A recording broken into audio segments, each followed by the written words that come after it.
संभल police चौकी मामले में ओवैसी की बड़ी मुश्किलें। योगी पुलिस ओवैसी पर दर्ज करेगी एफआईआर। पुलिस चौकी को वक्फ की प्रॉपर्टी बताने वालों पर पुलिस ने दर्ज की एफआईआर। ओवैसी ने भी वक्फ की जमीन पर पुलिस चौकी होने का किया था दावा। नमस्कार, मैं अंजलि मिश्रा, स्वागत है आप सभी का हमारे चैनल में। संभल पुलिस ने वक्फ के जाली दस्तावेजों के मामले में एफआईआर दर्ज कर ली है। जी हां, बिल्कुल सही सुना आपने। संभल पुलिस ने बड़ा एक्शन लिया है, योगी की पुलिस ने बड़ा एक्शन लिया है। जहां पर पुलिस चौकी बन रही थी, उस जमीन को वक्फ की संपत्ति बताने वाले कई लोगों पर, दर्जनों लोगों पर एफआईआर दर्ज कर ली गई है, क्योंकि ये सभी फर्जी और झूठे आरोप भी लगा रहे थे और फर्जी डॉक्यूमेंट्स भी पेश कर रहे थे। और इस मामले में अब एआईएमआईएम के प्रमुख असदुद्दीन ओवैसी की मुश्किलें भी बढ़ सकती है। क्यों?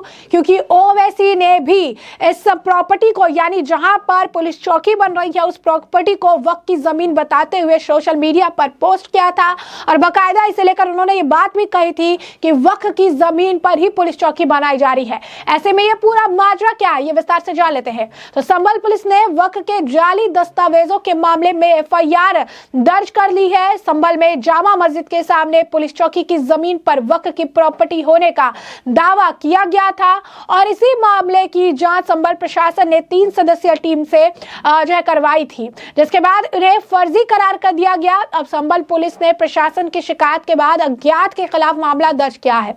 इन दस्तावेजों को सोशल मीडिया पर पोस्ट भी किया गया था। 3 दिन पहले एआईएमआईएम पार्टी के अध्यक्ष असदुद्दीन ओवैसी ने भी अपने सोशल मीडिया अकाउंट एक्स पर पोस्ट कर पुलिस चौकी की जमीन पर वक्फ की संपत्ति होने का दावा किया था। इसके साथ ही उन्होंने भी कुछ दस्तावेज पोस्ट कर दिए थे। जांच में ये दस्तावेज भी फर्जी पाए गए, जिसके बाद पुलिस ने धारा 419, 420, 471, 467 के तहत संभल कोतवाली में अज्ञात के खिलाफ मुकदमा दर्ज करवाया है। जी हाँ, बिल्कुल सही सुना आपने। आपको बता दें कि असदुद्दीन ओवैसी जो है, उन्होंने बाकायदा सोशल मीडिया पर इसे वक्फ की जमीन बताया था और उन्होंने इस मामले पर पोस्ट करते हुए क्या लिखा था? उन्होंने लिखा था कि संभल की जामा मस्जिद के पास जो पुलिस चौकी बनाई जा रही है वो वक्फ की जमीन पर है, जैसा कि रिकॉर्ड में दर्ज है। इसके अलावा प्राचीन स्मारक अधिनियम के तहत संरक्षित स्मारकों के पास निर्माण कार्य भी प्रतिबंधित है। उन्होंने प्रधानमंत्री नरेंद्र मोदी और उत्तर प्रदेश के मुख्यमंत्री योगी आदित्यनाथ को टैग करते हुए लिखा था कि संभल में खतरनाक माहौल बनाने के लिए ये दोनों जिम्मेदार है। अब ऐसे में नगर पालिका के अधिशासी अधिकारी मणिभूषण तिवारी की तरफ से मुकदमा दर्ज कराया गया है। एफआईआर में सपा के डेलीगेशन के संभल आने पर संभल विधायक द्वारा एक अधिवक्ता के जरिए निर्माणाधीन पुलिस चौकी के दस्तावेज डेलीगेशन के सामने रखने, दस्तावेजों के साथ वक्त से संबंधित दस्तावेज संकलन करने होने का जिक्र जो है किया गया है। जांच में फर्जी पाए गए दस्तावेज, इससे पहले आपको बता दें कि गुरुवार को संभल के डीएम राजेंद्र पेंसिया और एसपी ने एक संयुक्त प्रेस कॉन्फ्रेंस कर इस पूरे मामले पर जो है बयान दिया था और डीएम ने बकायदा बताया था कि जिस जगह पर चौकी का निर्माण कराया जा रहा है उसका कोई प्रभावी दावेदार सामने नहीं आया है। जिस वक्फनामे की बात कही जा रही है वो अनरजिस्टर्ड है। इन दस्तावेजों की जांच एसडीएम, सीओ और ईओ के द्वारा की गई है। जांच में वक्फनामे के दस्तावेज पूरी तरीके से फर्जी प्रतीत होते हैं। मौके पर मौजूद एसपी कृष्ण कुमार बिश्नोई ने भी कहा कि वक्त के सभी कागजात का वेरिफिकेशन कराया जाएगा और जिसने भी इसका उल्लंघन किया है उनके खिलाफ कार्रवाई की जाएगी। अब इसे लेकर जो है प्रेस कॉन्फ्रेंस उन्होंने की थी, बकायदा डिटेल साझा किए थे। ये भी बताया था कि कई सारे जो डॉक्यूमेंट सामने रखे गए वो डॉक्यूमेंट भी पूरी तरीके से फर्जी डॉक्यूमेंट थे। उसमें कहीं पे भी ये दावा नहीं किया गया कि जो पुलिस चौकी बन रही वो वक्फ की जमीन पर बन रही है और ना ही इससे जुड़े हुए कोई भी कागजात, कोई भी दस्तावेज सही पाए गए हैं। जरा सुनिए क्या कुछ उन्होंने कहा था। वर्तमान में जो विवादित धर्म स्थान है उसके सामने सत्यव्रत पुलिस चौकी का निर्माण हो रहा है। उस पुलिस चौकी के विषय में एक हमें उर्दू के अंदर डॉक्यूमेंट मिला था। इस डॉक्यूमेंट का अनुवाद भी उन्होंने ही दिया था। ये हमारे पास एक अनुवाद है पूरा, जो इसके अंदर कुल 20 बिंदु दिए हुए हैं और उन 20 बिंदुओं में लिखा हुआ है कि ये चारों ओर उत्तर, दक्षिण, पूर्व, पश्चिम की चौहद्दी या बाउंड्री है और इनके बीच की संपत्ति वक्फ है। 23 अगस्त 1929 को मोहम्मद अब्दुल समद, जो निवासी मोहल्ला कोट संभल है, उस समय जनपद मुरादाबाद था, उनकी ओर से एक अनरजिस्टर्ड वक्फनामा सामने आया है। उसमें क्रम संख्या 1 से 20 तक जो संपत्तियां हैं उनका भौतिक निरीक्षण और अभिलेखीय परीक्षण त्रिसदस्यीय समिति ने किया है, जिसमें हमारे यहाँ के एसडीएम, सीओ और यहाँ के ईओ तीनों लोग थे। इसमें जो सबसे प्रमुख बात है वो है कि अभी तक किसी भी व्यक्ति ने कोई भी आवेदन हमको यह नहीं दिया है कि यह हमारी संपत्ति है, अर्थात कोई प्रभावित और विधिक पक्षकार हमारे सामने अभी नहीं आए हैं।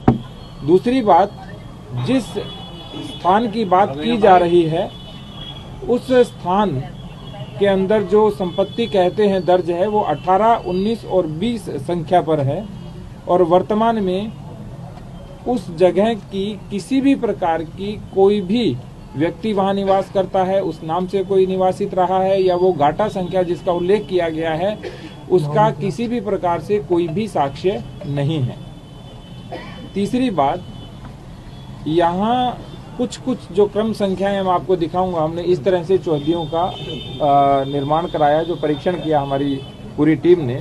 उन्होंने देखा कि जो क्रम संख्या 9 के ऊपर एक अंकित चौहदी है, तो ग्राम बिछोली तथा शेर खां सराय दोनों के बीच की दूरी 4 किलोमीटर है और बीच की 4 किलोमीटर की पूरी भूमि उसके अंदर वक्फ के रूप में लिखी हुई है, जो अनरजिस्टर्ड, बिना आवेदनकर्ता और बिना किसी स्वामी के है। दूसरा, कोई भी भूमि जब वक्फ की जाती है तो उसमें स्वामित्व का उल्लेख अवश्य होता है, इसमें किसी प्रकार के कोई भी स्वामित्व का उल्लेख नहीं है।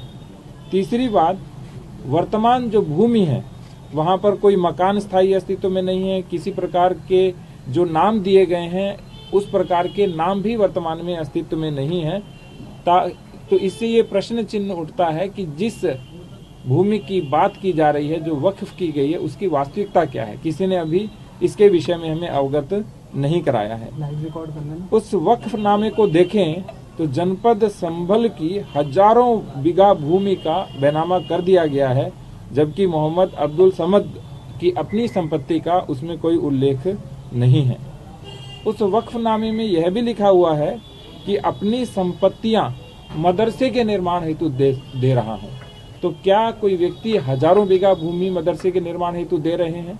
तो 1 से लेकर के 20 तक की संपत्ति में कहाँ मदरसा बनना है, कौन सा मदरसा बना है और किस तरह से उस मदरसे का निर्माण होगा, उसका कोई उल्लेख नहीं है। तो जैसा कि आपने सुना कि साफ तौर पर उन्होंने बताया है कि वक्फ की जमीन को लेकर दावे तो किए जा रही हैं, लेकिन ये वक्फ की जमीन पर तो प्रॉपर्टीज है ही नहीं। यानी ये जो दावे किए गए, जो दस्तावेज दिखाए गए, ये झूठे थे और यहाँ पर सिर्फ और सिर्फ एक माहौल बनाने का प्रयास किया जा रहा था। और जैसा कि हमने आपको बताया कि किस तरीके से असदुद्दीन ओवैसी संभल में पुलिस चौकी बनने को लेकर बिल्कुल भी खुश नहीं थे। बैक टू बैक कई सारे पोस्ट उन्होंने संभल में बन रही पुलिस चौकी के खिलाफ किया कि पुलिस, वो कह रहे थे कि पुलिस चौकी बना रहे हैं, इनके पास कुछ और देने के लिए ही नहीं है, सिर्फ हर जगह पुलिस चौकी खोल देते हैं, बाकी कोई सुविधा जो है हमें नहीं मिल पा रही है। फिर ये भी कह दिया कि वक्फ की जमीन पर पुलिस चौकी बन रही है। इस तरीके की तमाम चीजें उन्होंने कही थी और उनके वक्फ को लेकर जो उन्होंने बात कही, उसके बाद कई सारे और मौलाना सामने आ गए। उन्होंने भी कई तरह के दस्तावेज सामने रखने शुरू कर दिए और ये कहा कि वक्फ की प्रॉपर्टी पर कब्जा किया जा रहा है और योगी आदित्यनाथ और पीएम मोदी जो है खतरनाक माहौल बना रहे हैं। वक्फ की जमीन पर इस तरीके से कब्जा करके संभल में स्थिति को खराब करने का प्रयास किया जा रहा है। तो ऐसे में आप समझ सकते हैं कि संभल जो इस वक्त लगातार चर्चा का विषय बना हुआ है, संभल जिसमें हिंसा के बाद से लगातार अगर आप कहेंगे कि एक्शन जारी है। योगी आदित्यनाथ और योगी आदित्यनाथ की पुलिस दोनों ही संभल को लेकर काफी ज्यादा एक्टिव मोड में नजर आ रही है।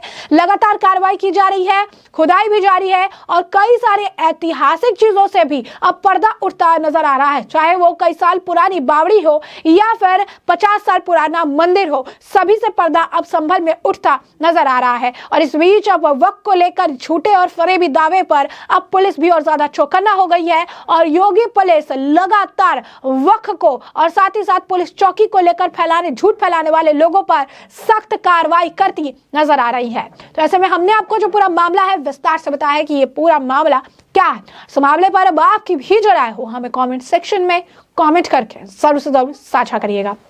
धन्यवाद।